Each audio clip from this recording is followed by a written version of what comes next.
today. Ba't parang blooming ka, Kim? Love you, Kimi. Thank you, Kimi. Bakit ka Sa kanya, all the love in the world. Saan part ng world? Ayoko na lang mag-talk.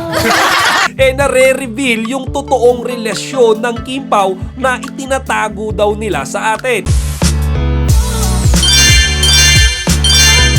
Magandang araw mga kachika! Rigel po ulit ang inyong Chika Patrol. Bago tayo magsimula mga kachika, inaanyayahan ko muna kayong mag-subscribe dito sa ating munting channel para palagi kayong updated sa mga latest at nagde-trending na mga showbiz balita. Opening pa lang ng Eat Showtime ngayong araw ay pinagtitripan na naman kaagad ng Eat Showtime family ang ating chinita princess na si Kim Chiu. Habang nagpo-promote kasi kanina si Kimi ng mga out of the country events na dadaluhan ng Kim Pao, napuna ng mga fellow Eat Showtime host niya ang kanyang pagiging blooming. Kung mga kachika, gandang-ganda kasi sila ngayong araw kay Kimi. At mga kachika, napuna pa nila pati yung damit at yung kwintas ni Kimi. Maraming Kim Pao fans ang tuwang-tuwa dito. Sabi nga nila mga kachika, talaga namang magaling daw kasing mag-alaga si Paolo. Kaya laging blooming lately ang ating chinita princess. At sinabayan pa yan mga kachika ng ngiti ni Darren na talaga namang may malalim na kahulugan.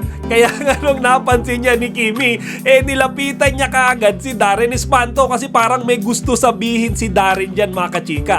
Parang may gusto siyang ibuking o ibulgar, kaya pinigilan siya agad ni Kimi. Panoorin natin ito mga kachika. At kasama ko po dyan si Pao Lovely na si Ren. Oy, best na ganda ni Kimi today. Ba't parang blooming ka, Kim? Love you, Kimi. Thank you, Kimi. Bakit ka best nga kayo eh? Ba't iba yung ngiti ni Darren? Ganda ng best friend ko.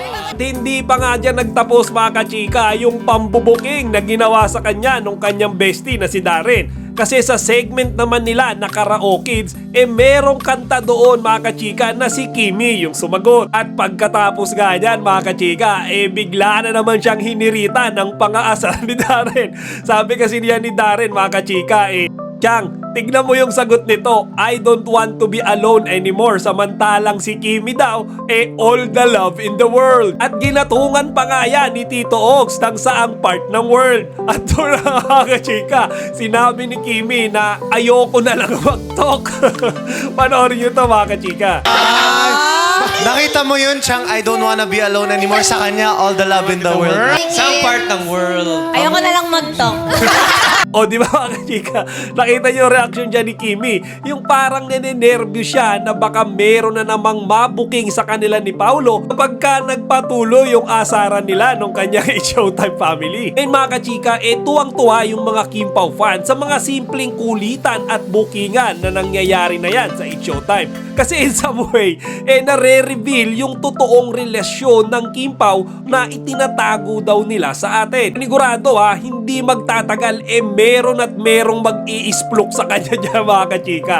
Yung tipong ibubuking talaga kung ano ang tunay na estado ngayon ng Kim Pao. Ay mga kachika, natuwa din ba kayo sa ginawa na namang pang-aasar ng Eat Showtime family kay Kimi? Kung oo, ilagay nyo dito sa comment section para mapag-usapan natin.